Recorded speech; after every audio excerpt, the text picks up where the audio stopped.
Chess friends, I hope you are doing well. Stockfish 17 beta has arrived, and I am playing against LeelaZero with this new version. This game is very exciting because I sacrificed my bishop to get 2 passed pawns. I promise you will enjoy the game, so, let's get started without wasting any time. I began the game with e4, leading to the Sicilian defense, knight f3 variation. Here, you have many options to consider, as the Sicilian defense is full of theory and tactics. However, Leela played an unusual move, a6. In the a6 move lies a very effective chess trap. Let me show you the variation. It starts with d4. In the open variation of the Sicilian, black plays d6. After a few moves, when knight f6 comes, you can play the cunning move, rook to g1. This move sets up your plan to push your g-pawn forward. After knight c6 g4 appears on the board, you may notice that this pawn is attacked by 2 pieces but is guarded by the queen and rook. So, black thinks a bit and decides to go for a risky move, knight takes d4. Deflecting the pawn from the protection of the queen. After queen takes d4, the pawn becomes unguarded.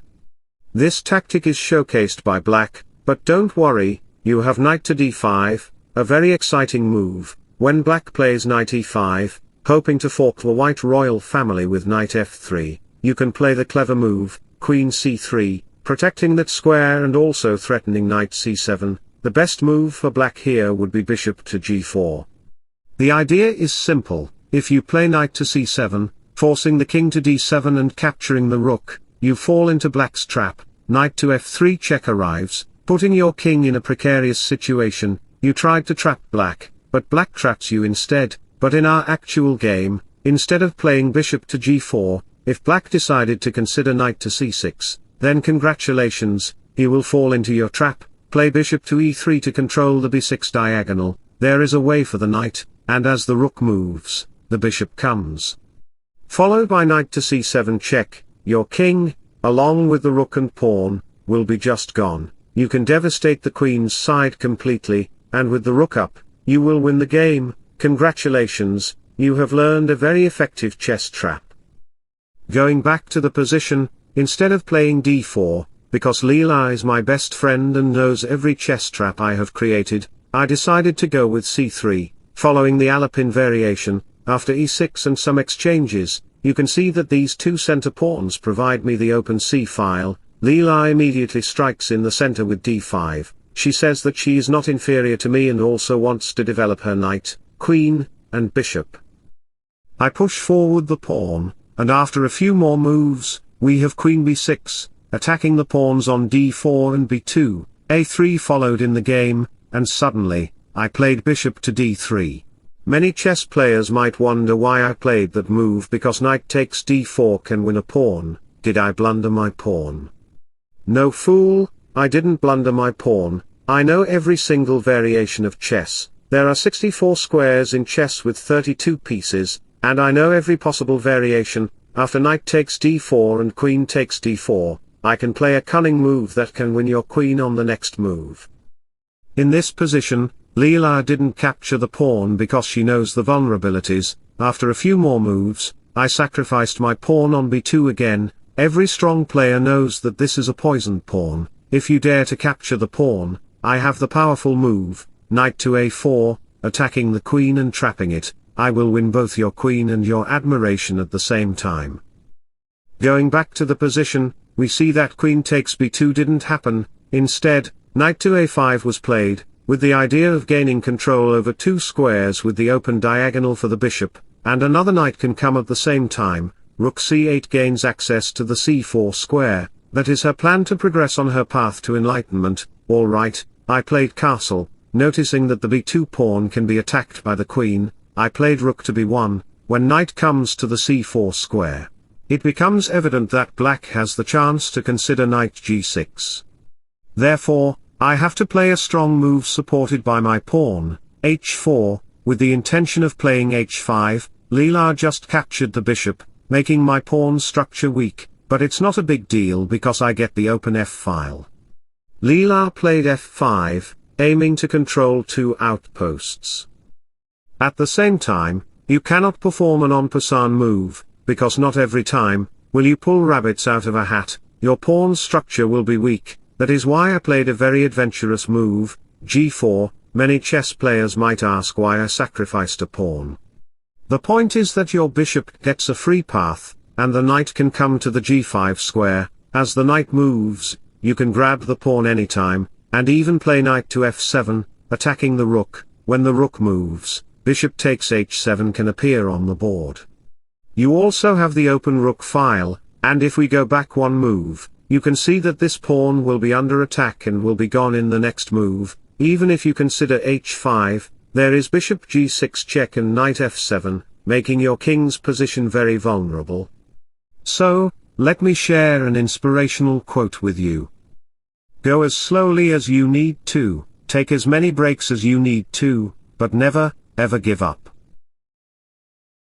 Returning to the position, we see that capturing the pawn on g4 is not possible due to certain circumstances, so we have g6, I play g5 to block the position, reinforce my knight on e2, and move my king to f2. The plan is simple, I want to play rook h1, knight g3, and push my pawn to h5. Leela responded by playing h5, her rebellious move, but I didn't respond directly. Instead, I played b4 with the idea of supporting b5 with my bishop and rook simultaneously. That's why she played knight a7 to protect the b5 square. I then moved my knight back and reinforced it on f4 in the following moves. Suddenly, I played rook c1 to access this file, and after a few moves, we have a5 and bishop e2. Many chess players might consider pawn takes b4 since it's supported by the dark square bishop. However, in every chess position, there is a weak point. You have to find that weak point. After capture and recapture, you win a pawn, but can you guess my next move? It's bishop takes h5. Congratulations if you found that move, because after recapture, I can play g6 check. As the king moves to e7, knight takes h5 is powerful. When rook g8 comes on the board, you can move your knight to f6, attacking the rook. As the rook moves up, g5 will arrive, supported by the other pawn, and h6 will follow, supported by the rook. Without the two dangerous knights, your king's position will be very vulnerable. Going back to the position, we see that a takes b4 is a bad choice. That's why we have rook exchanges on c1. When the knight comes to c6, I challenge you to find another brilliant move. Think carefully and use your intuition. The move is bishop takes h5 again, sacrificing the bishop because after capture and recapture, g6 with the h-pawn can apply significant pressure on your king side. Also, I have crucial knight positions that act like warriors. After you capture the pawn on b4 and I recapture. Some might think of knight takes b4, but that is also vulnerable because there's g6 check. As the king moves back, knight f6 check can arrive, protecting that square, and g7 follows next. Your rook will be in danger, forcing you to accept my knight exchange offer. This gives me two 6th rank pawns, and with another pawn approaching, your rook will be gone, and you'll face efficient and effective damage to your position. So, going back to the position, we see that you didn't have time to waste on the b4 pawn. The pawn is secure because I have crucial passed pawns on the king side. As I mentioned at the beginning of the game, I sacrificed my bishop to get two passed pawns. Welcome to the Stockfish show, where every move is brilliant if you can analyze them. As the queen comes, queen a1 appears on the board. You might be surprised by my queen exchange offer to LeelaZero. Many players might consider capturing the queen because black is materially ahead.